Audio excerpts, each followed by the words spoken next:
So yan guys, good morning. At ang oras natin ngayon ay alas 8 na.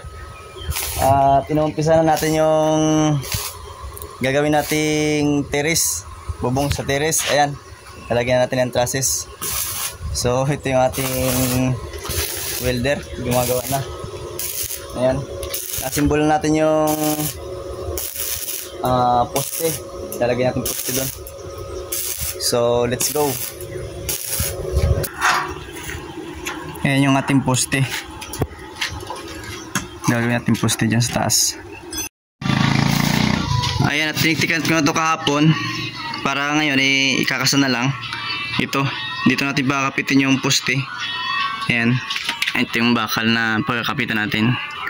So matibay yan. Saka doon, ayan, doon sa may tiktik na rin yan, paikot. So doon natin nilulusot yung ating trusses.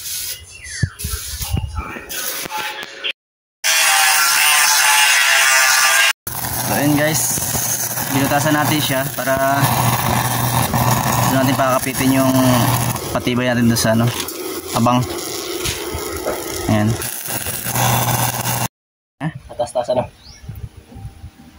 Oh, matas-tas ka rin sa guhit mo.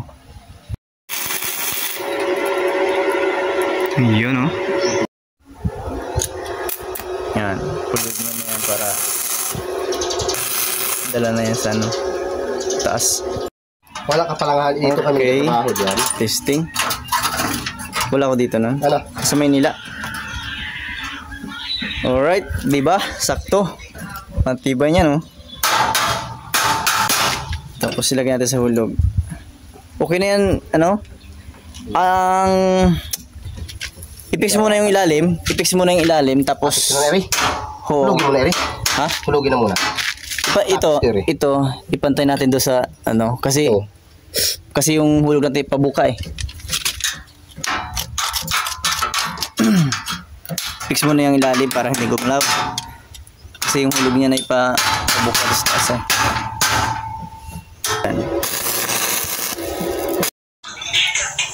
Ayan. Ito yung taas.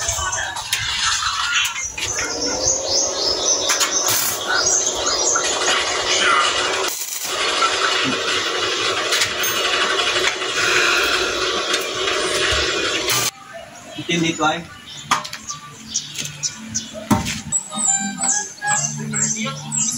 Riwari yung ban. Tama rin din malam din kasih natin yun. So yun guys, titibayan natin dun. Ano yan? Yang welding. Welding rod. Ayan, may kapitan natin.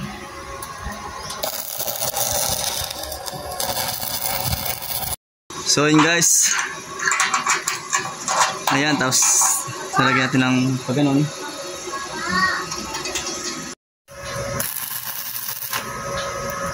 Boy, tangsi. Asal ba? Yan.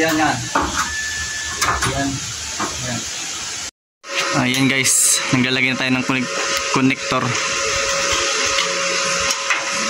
Patibay. Alright.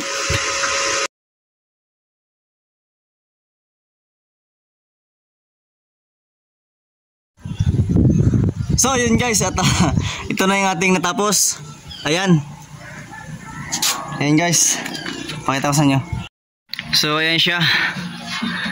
Ayan.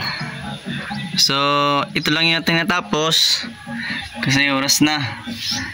Ayan marami pang kulang sa kanya.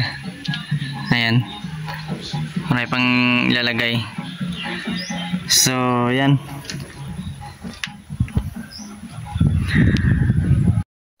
So ayan lang. Ayan, pag tayo sa baba. So yun, at hanggang dito na lang guys. Maulan na. Ayan, nandito ko sa taas Ayan. So yun lang guys, hanggang dito na lang. Salamat, bye bye.